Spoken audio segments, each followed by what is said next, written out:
Hello everyone and welcome to Guild Wars 2 Daily. The footage in the background for today comes in from drumroll Guild Wars Online, who have been uploading some stuff lately, and we haven't really looked at any PvP for a while. So a week ago they actually uploaded a nice length PvP video featuring the Mesmer, so we'll see how that goes. I hope you guys enjoy that, and thanks very much to them for the footage. You can find a link to their channel down in the description below.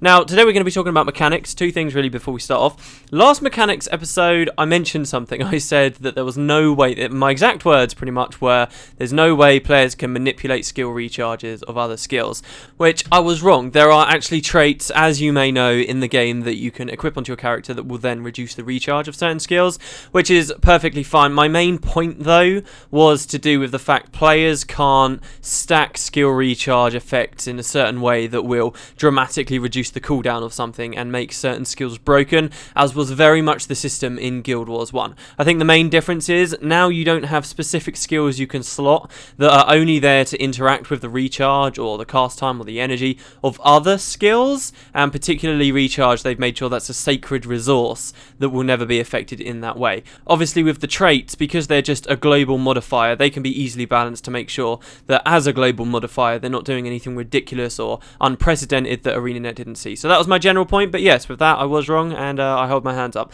The other thing was, at the end of the last episode I asked you guys for a profession for the human character I'm going to be playing in my beta footage, and oh my god, it spent so long reading through every single thing people said, and the ranger one, in fact, I might be wrong because it was quite close, but the ranger did win out over the elementalist and the warrior, so we'll have a human ranger. If you guys want to see a specific profession on my Norn, leave what you want to see my Norn be in the comments down below for this episode. So yeah, there we go, it's going to be a ranger. I'll announce that now, and we can start with the questions. The first one was asked by Dwayne, who said, what do you think of NCSoft? From my own experience, their support and community management is really, really bad. For example, at the launch of Ion, they refused to open enough servers, which caused up to an hour-long queue of infuriated customers. Their argument was that in the long run, people wouldn't stay around after all. Valid point, but it sent out bad vibes. How do you think that overall lack of commitment will affect Guild Wars 2? What was and how did they play their role in Guild Wars? So, a lot of people talk about NCSoft with Guild Wars 2 quite often, and they think that the name could be dragging the game down. Honestly, I think it probably is. Not so much recently, I think, because the dust has kind of settled off of Ion to a degree, but certainly at least a year ago and before that as well, I used to find a lot of people out there who'd say, oh, Guild Wars 2 looks interesting. They find out it's being published by NCSoft, and then they say, oh, no, and they drop it like a hot potato, and they say, no, I'm not going anywhere near that. NCSoft screwed me over before. And it obviously comes from the fact people don't quite understand the difference between what the developers are doing and what the publishers are doing. And there is no rule of thumb as to how much influence one company has on the others, considering that is different in every single different scenario. So people will be seeing NCSoft and trying to distance themselves from Guild Wars 2, thinking that Guild Wars 2 could be very much like Ion and have all the same design philosophies. But NCSoft actually, as far as Guild Wars has gone, Guild Wars 1 and specifically the development of Guild Wars 2, they seem to have been publishers from heaven. They seem to have been really, really good about things. They seem to have had very minimal input on the development. They probably have made changes here and there. I mean, that's inevitable. That will have happened. But it seems like mostly it's been the guys at ArenaNet that have made the decisions that have gone into the game. And it also looks like mostly ArenaNet will be able to provide a lot of the support for Guild Wars 2. One important thing to mention when we talk about the whole NCSoft thing for Guild Wars 2 is NCSoft isn't just one entity, right? You've got NCSoft and NCSoft West, and it's actually NCSoft West, I believe, that are the guys publishing Guild Wars 2, providing the money for Guild Wars 2 and letting ArenaNet develop for as long as they want without ever really coming out with a conclusive release date. So it's those guys that have been doing that, and I remember quite a while ago now I was reading about like their relationship between the two. I actually think a couple of the guys heading NCSoft West were actually from ArenaNet. In fact, ArenaNet was founded by 3 guys, and I think one of those actually, when he left, he actually went off to NCSoft West, and he's like really high up there. So they seem to have this kind of relationship, possibly born out of that, that's afforded ArenaNet a lot of freedoms. Obviously, I don't work for them, and I don't work work for NCSoft, so I can only know what generally the public do. But it certainly seems like NCSoft have been pretty good to ArenaNet, and then they've kind of butted out. So the main thing people get worried about with NCSoft is, a lot of their design decisions will be going into Guild Wars 2, and it sucked for Ion. What should we do? And the other thing is what you're raising here, really, which is the idea of support, because it does look like NCSoft will still have a role to play as far as support goes. Certainly in Guild Wars 1, if you lost your account or anything like that, it was through NCSoft for a long time you were trying to recover these things, and you were going to try and sort these things out. You have the NCSoft Master account, might be something that people are familiar with, which is where you can register this account that then has information for all the NCSoft published or developed games that you've played, and then you can go and track your codes and stuff and buy certain things from NCSoft. For example, the cash shop in Guild Wars 1, you could buy stuff like that by going to ncsoft.com or whatever their website was, and you could go and you could do your stuff there. So a lot of that more back-end stuff might still be handled by NCSoft. So that'll be interesting to see whether their poor support does come through and affect Guild Wars 2. But if you were to ask me where the one place that NCSoft might screw things over for Guild Wars 2, it would be there. I'm not 100% familiar with their support. I've never really had any problems with any of my accounts or anything like that, but I do know they've developed a little bit of a reputation for that, and I just hope that ArenaNet will have the power to deal with most of these issues, as they seem to be setting up for themselves the ability to do that. I mean, recently having server rollbacks was actually something that never existed in Guild Wars 1. It just didn't happen in Guild Wars 1. If you lost an item or something, then it was kind of tough luck. But recently ArenaNet have been developing systems, and I don't know whether this is in tandem with NCSoft, just through NCSoft, or ArenaNet on their own, but they have been developing systems that have been obviously made for Guild Wars 2, but are now also being ported to the first game as well.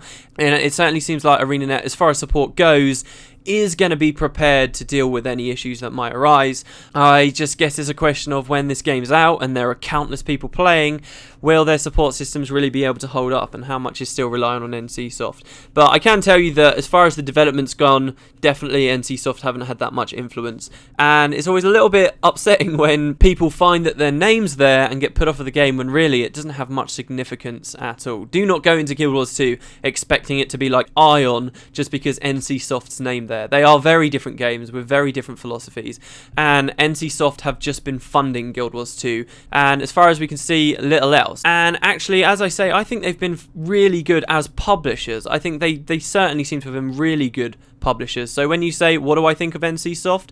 Even though maybe their games might have flopped in a Western market, I would say that NCSoft West, at the very least, I have a very high opinion of them. I really do, because they're the guys that have afforded this to ArenaNet. Someone else might have rushed Guild Wars 2 out the door, and we could have seen it be there in beta in 2008 and never really live up to what it could have been and what we're hoping to see it be when it releases later this year.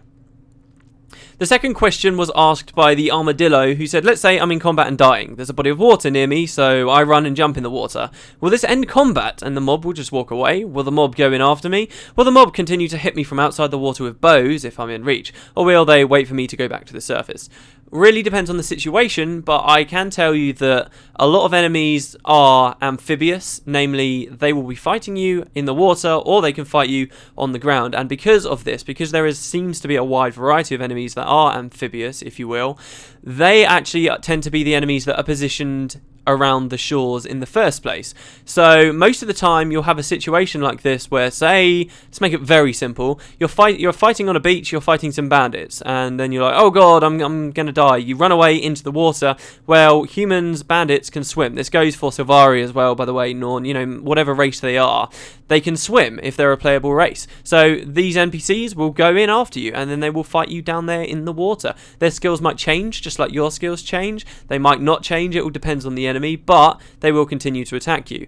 More examples though, past that, it can be creatures or enemies that aren't necessarily playable creatures or races as well. For example, drakes, very common occurrence underwater. If you're fighting a drake underwater and he really starts to lay down the smack on you and you want to get the hell out of there, you can leave the lake, you can get out from underwater, but that drake will walk right out with you, and the drake will suddenly, his skills will change. You can see that quite significantly with drakes, and he'll do what he does best. He'll stand there, he'll breathe fire on you, and he'll keep attacking you. So a lot of enemies can do either. There will be situations though where you might be fighting a shark underwater and the shark might do a lot of damage to you. That's not going to come out. And likewise, if if you've somehow aggroed a centaur or something on a beach and now you've swam in, the centaur will probably leave. If it is ranged and it still can keep hitting you, yes, it will continue to try to do that. Don't make no mistake about it. If you want to get away, you need to get away.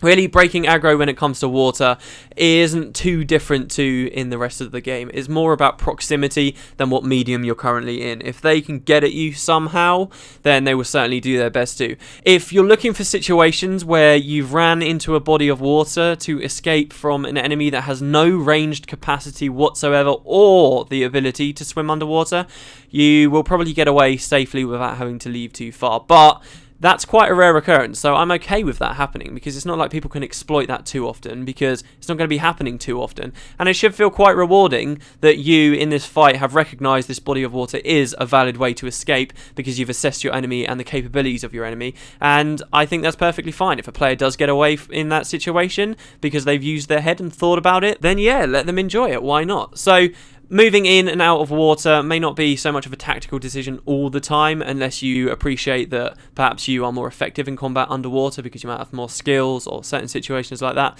Then yes, it will happen, but generally aggro doesn't change too much. Just be aware that most enemies don't give a damn about getting wet. They'll get in there with you if they have to, or they'll get out if they can. The last question for today is a quick question asked by Meecop100, who says, is he for or against Guild Wars 2? And I just thought this was a ridiculous question. I'm for Guild Wars 2 in most instances. I think it will be a good game, but I also think that it's making a lot of radical design decisions that we should question and we should talk about so that ArenaNet knows what we want. They're making a lot of changes with this game and it's quite volatile because of it. It could either be really good or some small changes could make it crash. So I think we should be very vocal about Guild Wars 2, and if we see that there's something wrong with it, then yeah, I think people should voice their opinions about it. It's not a case of being for or against the game. I'll be against certain things and for others, and you shouldn't look at anything in life so black and white. There we go, guys. Thanks very much for watching Guild Wars 2 Daily. Not too long till beta now. If you've got any questions, please feel free to leave them in the comment section down below. Don't forget to recommend to me my Norn profession, okay? Norn profession for today. And yeah, many thanks again to Guild Wars Online for the footage in the background, and I'll see you